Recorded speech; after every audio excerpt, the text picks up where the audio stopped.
Sir నిన్న కేటీఆర్ కూడా చెప్పినటువంటి పరిస్థితి నిజంగా అవకతవకలు జరిగాయి.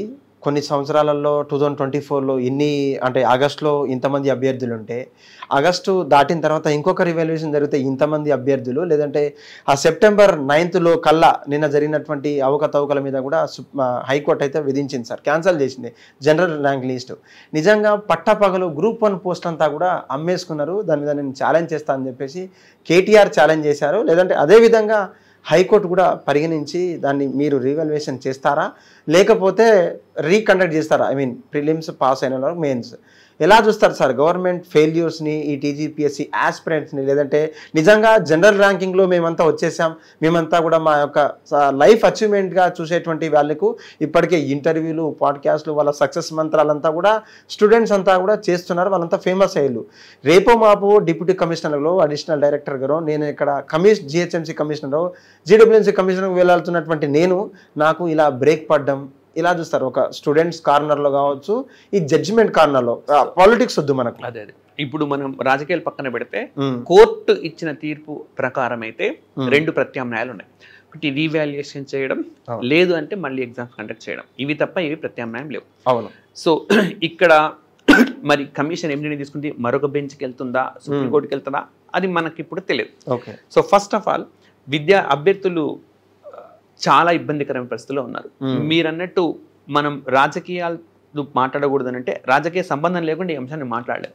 ఎందుకంటే తెలంగాణ రాష్ట్రం నియామకాలు నిధులతోటే వచ్చింది. నియామకాల విషయంలో అన్ని ప్రభుత్వాలు వైఫల్యం చెందినాయి అనుకోవచ్చు. నిజం చెప్పాలంటే ఈ గ్రూప్ 1 అనేది తెలంగాణ రాష్ట్రం ఏర్పడిన తర్వాత వచ్చిన మొట్టమొదటి నోటిఫికేషన్. 3 సార్లు, ఒకసారి కాదు 2 సార్లు, 3 సార్లు క్లెయిమ్స్ అనేది జరిగింది. ఇప్పుడు మెయిన్స్ ఒకసారి జరిగిపోయింది, మళ్ళీ మెయిన్స్ 2 ఉంటుందా ఉండదా అని చూడు. అయితే మనకు డివిజన్ బెంచ్ ఇచ్చిన జడ్జిమెంట్ ప్రకారము అడ్మినిస్ట్రేటివ్ లూప్ హోల్స్ అయితే ఉన్నాయి. స్పష్టంగా కోర్టే చెప్పింది. కోర్టు చెప్పిందని మనం కాదనలేదు. అంటే ఏంటంటే లైక్ వాళ్ళు చెప్తున్న కారణం సహితంగా లేదు. ఒక కాలేజీలో సెంటర్ వేసినప్పుడు అక్కడ జెంట్స్ టాయిలెట్స్ ప్రాబ్లం అవుతుందని చెప్పడం అది సహేతుకమైన లేదు. అండ్ మోర్ ఓవర్ వరుస నంబర్ల వారికి ఒకే రకమైన ఒకే సెంటర్లో ఒకే రకమైన ర్యాంకులు రావడాన్ని కూడా దానికి సహేతుకమైన కారణాన్ని కమిషన్ చెప్పారని చెప్తాం. అయితే ఇప్పుడు ప్రభుత్వం చేయాల్సింది ఏంటంటే సాధ్యమైనంత తొందరగా దీనికి పరిష్కారాన్ని చూపాలి. రీఇవాల్యుయేషన్ అయినా మళ్ళీ సేమ్ ఫలితాలు వస్తే మళ్ళీ అభ్యర్థులు వెళ్ళరా? సో అందుకని విద్యార్థులతో మాట్లాడలేదు. విద్యార్థులతో మాట్లాడి ఈ సమస్యకు పరిష్కారం కనుగొనాల్సింది. ఎందుకంటే చాలా టెన్షన్లో ఉన్నారు. మీరు అన్నట్టు ఎవరైతే అభ్యర్థులు దీనికి వ్యతిరేకంగా కోర్టుకు వెళ్ళారో వాళ్ళు ఇప్పుడు సంతోషంగా ఉన్నారు. కానీ సెలెక్ట్ అయ్యి ఇంటర్వ్యూలు ఇచ్చి రేపు మాపం నేను అందుకోబోతున్నా అనుకున్న అభ్యర్థి వాళ్ళల్లో తీరని బాధ. ఇప్పుడు రీఎవాల్యుయేషన్ అయితే మళ్ళీ వస్తుందా రాదా, ఇంకా మళ్ళీ ఎగ్జామ్ పెడితే ఆ ఇంట్రెస్ట్ ఉంటుందా, ఆ స్పిరిట్తోనే రాయగలుగుతాం మళ్ళీ, ఇట్లాంటి ప్రభావాలన్నీ కూడా ఉంటాయి. కాబట్టి అండ్ మోర్ ఓవర్ 8 నెలల్లో ప్రక్రియ పూర్తి చేయాలన్నారు. కాబట్టి ప్రభుత్వం ఎంత మాత్రం ఆలస్యం చేయకుండా సాధ్యమైన తొందరగా తన నిర్ణయాన్ని వెలువరించాలి.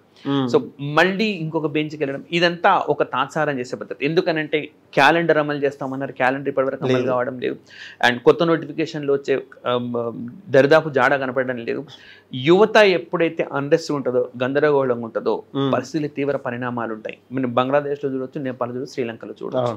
కాబట్టి ఇట్లాంటి పరిస్థితుల్లో ప్రభుత్వం అడుగులు అనేవి యువతకు అనుకూలంగా, ముఖ్యంగా ప్రభుత్వ ఉద్యోగాలు చేయాలనుకుంటున్న వాళ్ళకు అనుకూలంగా కొంత స్టెప్ వేయడం అన్నది ఒక మంచి పద్ధతిగా మారుతుందని చెప్పుకోవచ్చు. ఓకే సార్, చెప్పండి ఫైనల్గా చెప్పండి సార్, కంక్లూడ్ చేయండి.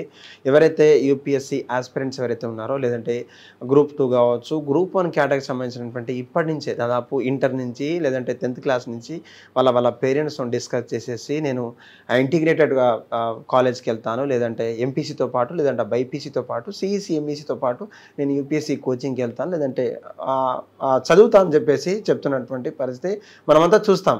నిజంగా ఇంటిగ్రేటెడ్ స్కూల్లో చదవకపోయినా, ఇంటిగ్రేటెడ్ కాలేజ్లో చదవకపోయినా, ఈ యొక్క తర్వాత after degree 2nd year are 3rd semester వచ్చిన తర్వాత ప్రధానంగా యూపీఎస్సీ స్టూడెంట్స్ క్రాక్ చేయాల్సినటువంటి సబ్జెక్ట్స్ ఏంటి, లేదంటే ప్రధానంగా ఫోకస్ చేయాల్సినటువంటి సబ్జెక్ట్స్ ఏంటి, మీ అమిగోస్ ఐఏఎస్ అకాడమీలో మీరు ప్రవేశపెట్టినటువంటి నూతన దానికి సంబంధించినటువంటి లెక్చర్స్ కావచ్చు, ఆ పోర్ట్ఫోలియో అంతా కూడా ఎలా ఉంటుంది ఒక్కసారి మా వ్యూవర్స్కి? So first of all 10th class ఇంటర్లో వాళ్ళు ఈ సివిల్స్ని లక్ష్యంగా ఎంచుకుంటే అభినందనీయం. ఓకే, వాళ్ళు వేరే ఏం చదవాల్సిన అవసరం లేదు. వాళ్ళ బుక్స్లో ఉండేవన్నీ కూడా ముందుగా బాగా తరోగా చదవాలి. అవి సైన్స్ సబ్జెక్టులు కావచ్చు, సోషల్ సబ్జెక్ట్స్ కావచ్చు. ఓకే. సో ఇప్పుడు కూడా సివిల్స్ కోచింగ్ డిగ్రీ అయిపోయిన తర్వాత ఎవరైనా సివిల్స్ కోచింగ్ తీసుకొని వస్తా అంటే first of all NCERT school books పర్ఫెక్ట్గా లేదా ముందుగా ఆ సెషన్సే చెప్పిస్తున్నారు. ఓకే.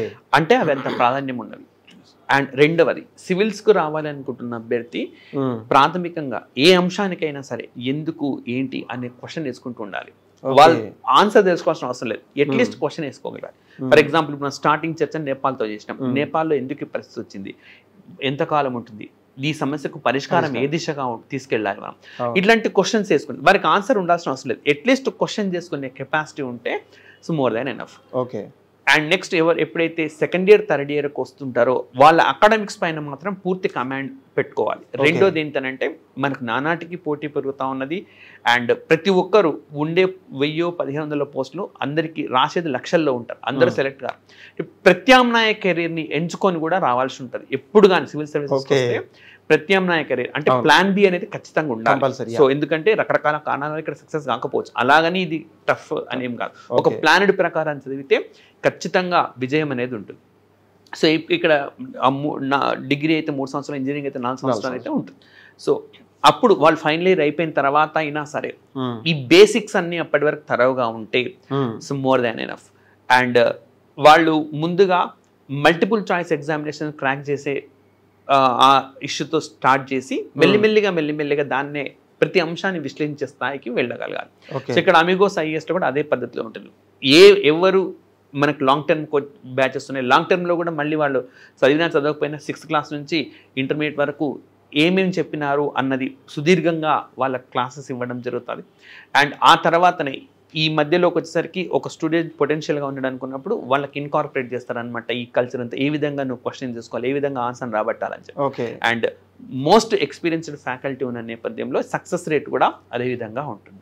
సబ్జెక్ట్స్ ఏంటంటే సబ్జెక్ట్స్ మీద అన్ని రకాల సబ్జెక్ట్స్ పైన వీళ్ళు ముఖ్యంగా ఏంటంటే సైన్స్, దెన్ సోషల్ సబ్జెక్ట్స్ అంటే economy, geography, history, political science.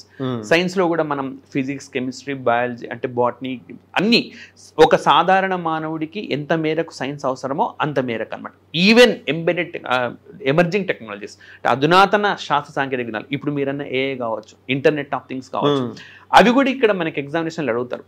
ఎప్పుడో పాతవి క్వశ్చన్స్ తీసుకొచ్చి అడగడం లేదు, మారుతున్న సైన్స్ అండ్ టెక్నాలజీనే ఎక్కువ ఫోకస్ చేస్తూ ఉన్నారు. సో కాబట్టి ఇప్పుడు మీరు అన్నట్టుగానే ఎక్కడెక్కడ ఏ రంగాల్లో వస్తాను, ఈ రంగాల వల్ల ఉపాధికి పై ప్రభావం ఏంది, సో ఇట్లాంటి అంశాలన్నీ కూడా వాళ్ళు చదవాల్సి ఉంటుంది. సో ఇది ఖచ్చితంగా ఈ బుక్లో మొత్తం ఉంటుందని ఎక్కడ సివిల్ సర్వీసెస్లో లేదు. కాబట్టి విద్యార్థి ఒక అంశం పైన అభిప్రాయాన్ని ఏర్పాటు చేసుకోవాలి. అభిప్రాయం ఏర్పాటు చేసుకుని అందుకు అనుగుణమైన కంటెంట్ సేకరించుకునే విధానం అనమాట. అభిప్రాయాన్ని అని ఎందుకు చెప్తానంటే లైక్ ఫర్ ఎగ్జాంపుల్ ఇప్పుడు ఉచిత పథకాలు ఇవ్వాలి అని చెప్పొకరంటారు, ఇవ్వకూడదు అనుకుంటారు. అభ్యర్థికి స్పష్టమైన అభిప్రాయం ఉండాలా, ఉచిత పథకాలు ఉండాలా ఉండకూడదా, ఉంటే ఎందుకు ఉండాలి, దానికి సంబంధించిన డేటాను సేకరించాలి. ఉండకూడదు అనుకుంటే ఎందుకు ఉండకూడదు, సో అట్లా చేయాలన్నమాట. అంటే ఆ విధమైన కంటెంట్ని డెవలప్ చేసుకోవాలి. అంటే స్పష్టమైన అభిప్రాయంతో ప్రతి అంశం పైన, ప్రతి సామాజిక ఇష్యూ పైన అభిప్రాయాన్ని కలిగి ఉండాలి. హిట్ టీవీ యాప్, ఇందులో short news, live news, entertainment shows, movies, digital magazines తో పాటు మీ జిల్లా వార్తలను కూడా ఫ్రీగా చూడొచ్చు. ఇంకెందుకు ఆలస్యం, వెంటనే హిట్ టీవీ యాప్ ని డౌన్లోడ్ చేసుకుని ఫ్రీగా ఎంటర్టైన్మెంట్ పొందండి. Hit TV app, hit TV app, please download hit TV app. Hit TV app ని ఫ్రీగా డౌన్లోడ్ చేసుకుని ఎంజాయ్ చేయండి. మీకు నచ్చిన ఎంటర్టైన్మెంట్ కోసం హిట్ టీవీ యాప్ ని ఫ్రీగా డౌన్లోడ్ చేసుకుని ఎంజాయ్ చేయండి. హిట్ టీవీ యాప్ ని డౌన్లోడ్ చేసుకుని ఆస్వాదించండి, ఆశీర్వదించండి. ఇంతమంది సెలబ్రిటీలు హిట్ టీవీ యాప్ ని డౌన్లోడ్ చేసుకోండి అని చెప్తున్నారంటే ఎంత మంచి యాప్ ఆలోచించండి. అమెరికా అమెరికా అమెరికా అమెరికాలో చదవాలనుకునే వాళ్ళకి విశ్వసనీయమైన పేరు మన శౌర్య కన్సల్టెన్సీ. UK లో 1 year masters, UK లో 1 year masters, 2 years work permit up to 5 years visa. Contact Saurya Consultancy. Contact 89851 89851.